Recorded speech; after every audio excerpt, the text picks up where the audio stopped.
Simplesmente Maria, orgulhosamente mulher, conversa hoje com a professora doutora Renilda Aparecida Costa. Está atualmente na Universidade Federal do Amazonas. Tudo bem, Renilda? Tudo bem, é uma satisfação voltar a Lages e satisfação maior ainda te reencontrar. Pois também, é, depois de tanto tempo, né? Depois de tanto tempo. Isso. Mas vamos começar aqui do início, porque nós sabemos da tua trajetória, mas né, os telespectadores não sabem. Isso. Tu és lagiana, né? Nasceste eu sou lagiana, né? Morei em Lages e construí uma carreira até os 46 anos eu morei em Lages. Depois eu por um motivo de um concurso nessa universidade, na Universidade Federal do Amazonas, eu passei a residir no estado do Amazonas. Uhum. Então, quer dizer, tu fizeste um concurso. Isso. Já adulta, já com a carreira aqui. Já em 2009 eu fiz um concurso. Mas tu também és corajosa, né? Porque de repente aqui com a vida estabilizada, com emprego, com família, de repente tu deste uma guinada na vida e fosse para o Amazonas. Fui para o Amazonas. Que coragem. Eu sempre tive um desejo de... Tem muitas pessoas que têm como sonho ir residir no Amazonas. Eu, na verdade, eu não tinha. Eu tinha o desejo de fazer um concurso numa universidade e também eu tinha muito desejo de atuar na área que eu tinha estudado. Nós estudamos juntos e depois eu dei continuidade aos meus estudos, que era a área das ciências sociais. Isso, mestrado de Sociologia Política. Isso. E aí eu dei continuidade no doutorado na Unicinos, em Ciências Sociais, e aí aqui eu tive uma atuação muito no magistério de nível médio, na Escola de Educação Básica Vidal Ramos, atuei na Uniplac, na universidade, e atuei como professora de didática, estágio.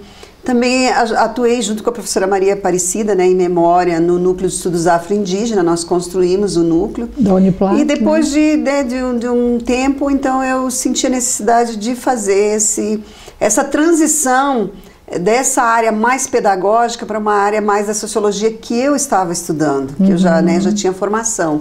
E aí, como eu vou dizer, os concursos, eles, por vezes, eles são assim... há um incentivo a uma formação interdisciplinar, mas quando tu tem uma formação interdisciplinar, nem sempre o concurso é tão fácil. Então, eu era pedagoga com estudos em ciências sociais. Então, às vezes, nem sempre o concurso conseguia, né? Às vezes saía para uma área, não dava, saía para outra, não facilitava. Então, quando saiu lá, eu senti que havia possibilidade, porque ele pedia... era a sociologia da educação, então pedia ou pedagogia ou ciências sociais. Então aí eu consegui, casou. Aí foi por esse motivo. Mas assim... Daí tu voltaste para a Unicino depois de estar lá? Depois de estar lá eu retornei um ano só para finalizar o meu doutorado. Tu já tinhas iniciado? Eu iniciado o doutorado, já tinha qualificado e fiz o concurso e fui. Depois de um ano eu voltei só para finalizar, né? E aí iniciei uma carreira lá, né? Digamos assim, sempre tinha uma expectativa de como seria meu trabalho, porque aqui eu já tinha uma carreira, como você disse, consolidada, trabalhando com a temática relações raciais e educação. E no doutorado eu estava estudando religião de matriz africana. Então sempre havia digamos assim, uma expectativa com relação a como seria meu trabalho no Amazonas. Porque eu vou falar assim como alguém que também é lagiana, que é alguém que não é do Amazonas, que hoje já estou há 9 anos, e eu digo que o meu coração agora já tem 2 lugares, é o Amazonas e Lages, e Santa Catarina, né? Mas o olhar de quem não é do Amazonas, muitas vezes, um olhar às vezes até por vezes equivocado, às vezes através da mídia e mesmo, né, às vezes por até desleixo próprio nosso de conhecer um pouco mais, né? Porque hoje com a internet é tão fácil você conhecer. Com certeza. Você pode pixar, vai lá tantas na lendas, comunidade. Tantas coisas que vêm de lá, né? Sim, e mesmo você tem, se eu clicar, por exemplo, eu já sei, se eu clico, eu quero saber sobre a etnia ticuna, eu vou na internet, tem, né? você vê, você conhece, então muitas vezes é um descuido nosso mesmo, enquanto brasileiros, de conhecer um pouco o nosso país, né? Então eu também tinha esse olhar o que me esperava. E foi uma grata surpresa. Eu digo assim que eu fui, não para Manaus inicialmente, né? Hoje eu atuo mais em Manaus, mas eu fui para a fronteira com a Colômbia e o Peru, né? Faz fronteira com a cidade de Letícia, né? Que é a capital da Amazônia colombiana, e também faz fronteira com Santa Rosa, no Peru, com Islândia, que são outras cidades também pequenas ali que faz fronteira com o Peru. Então, eu senti que o meu tema, ele me encontrava todo o tempo, logo de início, assim, né? Porque uma presença indígena marcante e uma diversidade cultural muito grande. Né? Por ser uma região de fronteira, de fronteira com a Colômbia, de fronteira com o Peru. Então, a interação com essas duas nações, vamos dizer assim, com o Peru e com a Colômbia, é muito intensa ali, né? E aí eu passei a viver na fronteira, vivi durante aí os 5 anos iniciais, eu vivi mais diretamente lá na região de Tabatinga, Benjamin Constant, onde era a sede da universidade. Então lá fui construindo um trabalho que, de certa forma, era um trabalho que eu também já vinha fazendo aqui, né? Nós criamos um núcleo, houve um espaço que tinha pesquisadores que trabalhavam com a temática afro-indígena, então nós criamos um núcleo de estudos afro-indígena. E aí passei a atuar nas atividades de pesquisa, de extensão, e também as aulas, e foi um desafio para mim, porque conhecer uma realidade que eu não conhecia. Nós, lagianos, nós temos muita interação com o campo, né? Com a lides do campo, com o nosso universo é esse. Sim. Meu universo não era água. E aí eu passei a viver num estado onde o universo é a água e a floresta. Então, para mim, foi um desafio também como pessoa, né? Estar longe da minha família, o desafio de andar, né? Para você se locomover, ou você se locomove de barco ou de avião. Então, no começo, o avião saía uma vez por dia de lá. Então foi assim, foi um início. Depois de um ano eu vim, terminei o doutorado. Nossa, que experiência, hein? E aí fiquei atuando, daí depois de 2014, 2013, 2014, eu passei a atuar num programa, já trabalhava em Manaus e na fronteira, a 1.000 quilômetros. A sede de Manaus, da UFAM, da Universidade Federal do Amazonas, ficava a 1.000 quilômetros da outra sede, que era Benjamin Constant. Então, passei a atuar de avião. De avião. Nós, para trabalhar, a gente só anda só de avião, porque de barco, de Manaus para Benjamin, leva 8 dias. Nossa! Então, é inviável. 8 dias? 8 dias. E de avião? Para voltar, ele demora 3 dias de barco. De avião, a gente leva 2 horas. Tem que ser, né? Uma hora e meia, 2 horas. No começo levava 3 horas, ser diferente, porque eram aviões pequenos. Hoje você tem um aeroporto internacional, né? O aeroporto de Tabatinga. Então ele tem voos maiores agora. E então assim, foi essa dinâmica. Então meu trabalho sempre foi como aqui também, né? Eu sempre procurei atuar na região serrana e também no estado de Santa Catarina e no sul, me envolvendo com essa temática relações raciais e educação. E aí, a partir do momento que eu estou no Amazonas, sou professora do quadro, eu passei também a querer seguir a minha carreira, dar continuidade, porque na universidade o teu trabalho, e era isso que eu desejava, você tem uma atuação, minha carga horária ela é dividida em ensino, pesquisa e extensão, que é diferente de um professor que é horista, que ele é obrigado, ele não tem hora para pesquisa. Então esse sempre foi o meu desejo. Então eu intensifiquei o meu trabalho no programa, tem um programa de pós-graduação chamado Sociedade e Cultura na Amazônia. Então eu estava me encontrei num lugar que era um lugar, eu digo assim, amo muito Santa Catarina, por ir Lages principalmente, né, e a minha família, por isso que eu disse que meu coração está em 2 lugares, mas para trabalhar eu acho que eu não gostaria de estar em outro lugar hoje, né, porque aquele universo assim me fascinou, e o meu trabalho, digamos, no programa de pós-graduação, mesmo na graduação, ele está envolvido com temáticas que eu já atuava aqui. Ampliado, porque hoje eu trabalho, né, eu tenho orientações a partir desse programa, né, que é um programa de pós-graduação que trabalha com a temática Sociedade e Cultura na Amazônia, né, oriento alunos, né, acadêmicos, indígenas e não indígenas, negros.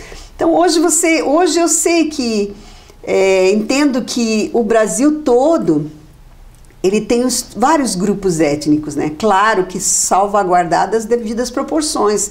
No sul você tem uma presença mais significativa de pessoas de origem europeia, mas você tem negros e tem indígenas também no sul, né? Que eles também se espantam quando eu digo que você é do sul, mas no sul não tem só pessoas brancas. Então eu vejo assim que há necessidade de a gente relativizar, como diz os antropólogos e antropólogas, né? Quer dizer, não localizar as pessoas. Então no Amazonas também você tem a etnia ticuna, é uma das maiores, né, que fica no Alto Solimões, e diversas etnias, né,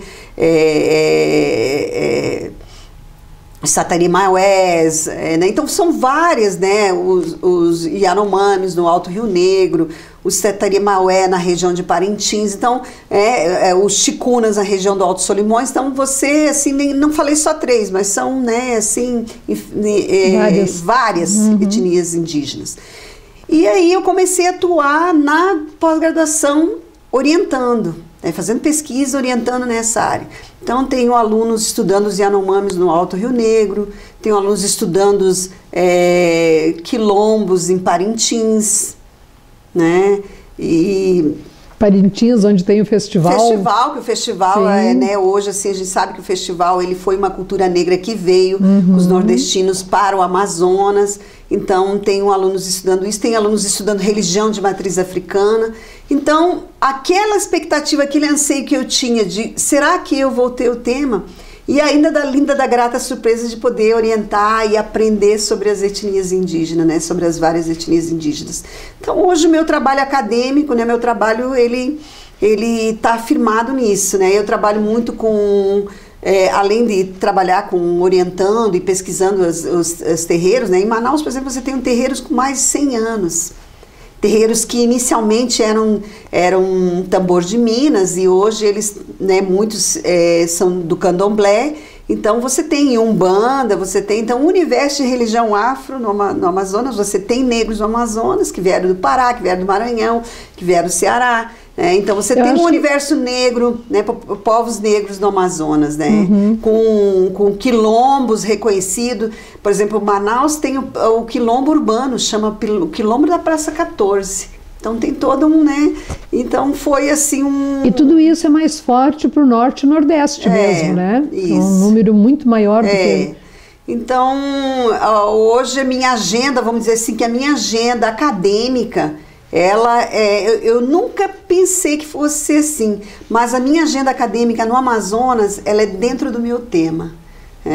Eu tenho me dedicado também a trabalhar com diálogo interreligioso, que ao trabalhar com a religião de matriz africana, com esse tema, né, que até quando, o ano passado, quando eu vim para o pós-doutorado, eu já terminei doutorado, já cumpri minha etapa, voltei em 2017 para pós-doutorado na Universidade do Vale do Rio dos Sinos também. Eu aproveitei a oportunidade e lancei o meu livro, que é fruto da minha tese. Lançado aqui em Lages também. Em Lages, e isso foi um lançamento que me trouxe muita alegria, porque eu pude reunir familiares, amigos, colegas de trabalho, de todos os níveis onde eu trabalhei, desde a educação básica, educação, né, na rede municipal. Eu atuei muito tempo, então eu tive colegas da rede municipal, da rede estadual, da universidade, amigos do movimento social, do movimento negro. Então foi uma alegria para mim lançar o meu livro, vim lançar em Lages, porque o livro ele estuda uma família de religião aqui de Lages, né, a relação do batuque, da influência do batuque do Rio Grande do Sul em Lages, numa família de religião, que era a família do pai Paulo, falecido pai Paulo, né? Então foi uma alegria. Então terminei e também intensifiquei meus estudos nesse período do pós-doutorado, na temática diálogo interreligioso. Renilda, só te interrompendo um pouquinho, esse livro está à venda aqui em Lages? Ele está à venda, eu não tenho eu tenho comigo, né, podem procurar comigo mesmo, né, que eu tenho à venda, tenho uma na Olímpia? Na Casa Olímpia. Na Casa Olímpia eu tenho uma outra loja lá no Coral também, que é de produtos de religião afro. Tem nessas duas. E eu tenho também, né? Tem na livraria Então, se você estiver interessado, já sabe que na Casa Olímpia e na Casa de Umbanda do Coral, eles estão à venda, além de estar com a própria autora, também, né? Isso. Então, eu finalizei o doutorado e intensifiquei meus estudos, né, nessa questão do diálogo interreligioso, porque ao estudar, né, religião de matriz africana, há uma necessidade de pensar e discutir essa questão do diálogo interreligioso. Haja vista o recrudescimento da intolerância religiosa, principalmente com as religiões de matriz africana. Agora, dia 9, a gente tem uma grande, digamos assim, um grande... Dia 9 vai ser julgado no Supremo Tribunal Federal, né, a questão da imolação de animais, né, nos cultos de religião de matriz africana. Então é um grande desafio, porque não é a única religião, a religião afro que faz, os muçulmanos, os judeus, eles também têm esse princípio da imolação de animais no Eu acho que no começo todos tinham, né? Depois, à medida que o tempo foi passando, algumas foram perdendo. Mas essas duas, inclusive a carne que os frigoríficos, eles matam para exportar, conforme essas religiões orientam, né? Principalmente os muçulmanos.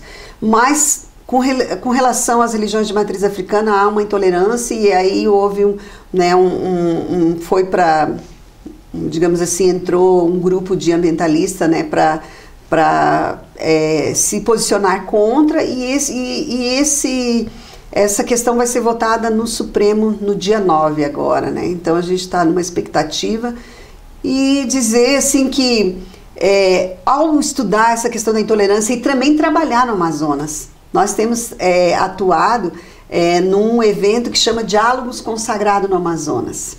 É a segunda versão que vai ter esse ano, em que a gente reúne pais e mães de santo, pastores, padres, e faz o exercício do diálogo, né? É algo que eu trouxe da minha escola da Unicinos, onde meu orientador, né, professor José Ivo Folman, tem um grupo de diálogo interreligioso na Unicinos, que já há mais de 15 anos eles praticam o diálogo interreligioso entre as lideranças, reúne as lideranças.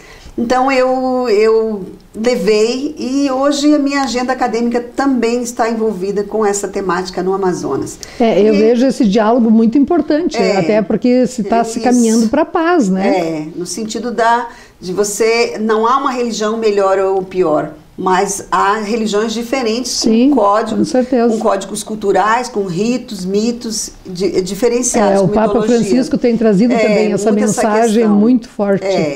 E aí, no Amazonas, assim, você tem toda uma rede de terreiros, né, de casas, como eles gostam de chamar, de comunidades tradicionais de terreiro, né, como eles gostam de denominar.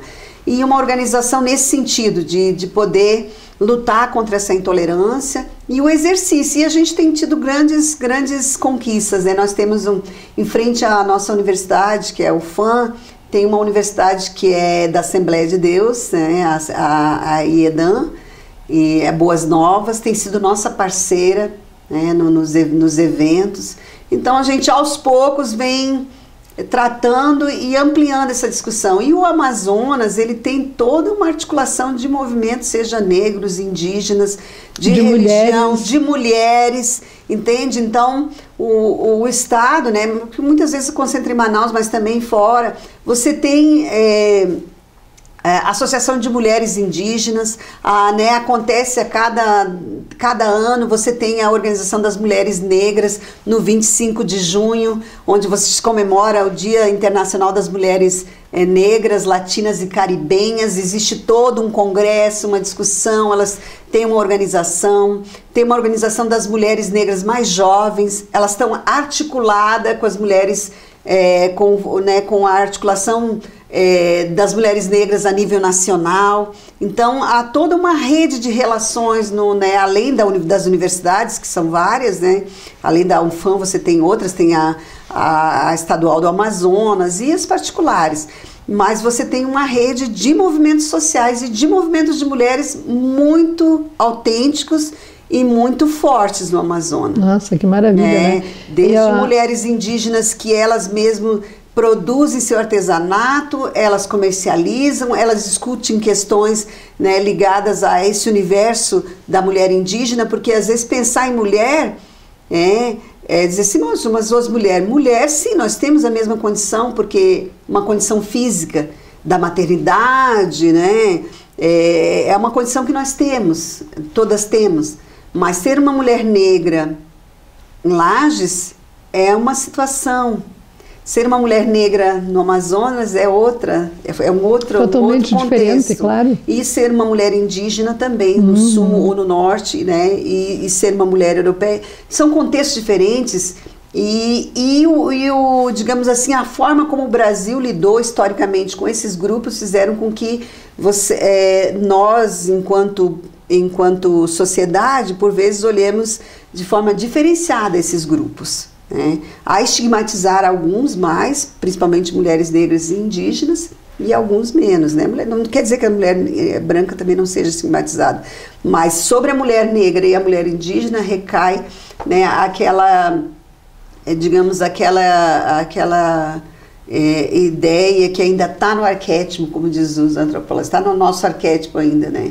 De que ela é na ideia da casa grande a senzala, o lugar que cabe a ela é a cozinha, ou é digamos assim, a questão da sexualidade como um objeto, vamos dizer assim, né? Então, eu acho que nós temos muito ainda a avançar nesse sentido no Brasil, né? Renilda, mas que pena que nós não temos mais tempo ainda. Mas eu vou te deixar mais um minutinho final para te... Eu só queria falar de um projeto que a gente está agora para lançar, é um outro livro, mas ele não é um livro mais teórico, é um livro mais pedagógico, né? A gente a princípio chamou de cartilha, que existe um projeto do Mataquiterane, que era o Quiterreira-Este. Sim. Que eles fizeram um audiovisual e tal, sobre os terreiros em Lages. Aí depois a proposta era também lançar uma cartilha que pudesse estar nas escolas aqui da região serrana. E nós estamos trabalhando, sou autora junto com eles, né, dessa cartilha.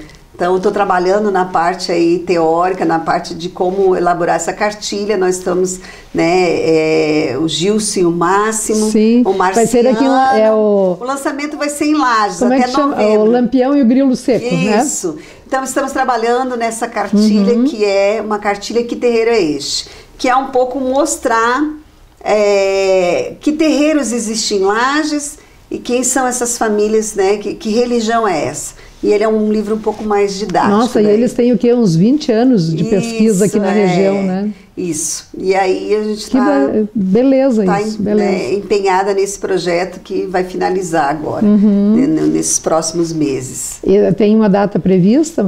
A gente está até novembro, acho que até aniversário outubro, de Lages. Por aí a gente já vai estar, outubro, novembro, a gente já vai estar com ele. Isso, aproveita o aniversário de Lages em novembro. Isso. Legal, mas olha, foi muito bom te ter aqui e eu te desejo assim, muito sucesso na tua vida profissional, na tua vida pessoal, na tua vida familiar e que tenha sempre muitas novidades para vir nos contar. Ah, sim, para mim é que foi uma satisfação te rever, Valtair, e poder estar aqui no Maria, simplesmente... Maria, orgulhosamente mulher. Isso aí. Isso, e agora tu pode nos assistir lá pela internet ou pelo YouTube. Ai, ótimo, vou assistir com certeza, agradeço a oportunidade e estamos, né, eu digo assim que meu trabalho sempre é mais especificamente lá, mas sempre posso estar, né, trabalhando com algum tipo de assessoria, né, tanto a rede municipal, estadual, então a gente está sempre disponível para contribuir com a região, né, que é o lugar de onde eu vim e que a minha formação inicial foi aqui, né? Então, estou sempre muito feliz de voltar a Lages. Que legal. E nós bem felizes também de te ter aqui e te receber. Agradeço. Um grande abraço para ti e para você que esteve conosco. Uma semana maravilhosa e até a próxima. Estamos encerrando Simplesmente Maria, Orgulhosamente Mulher.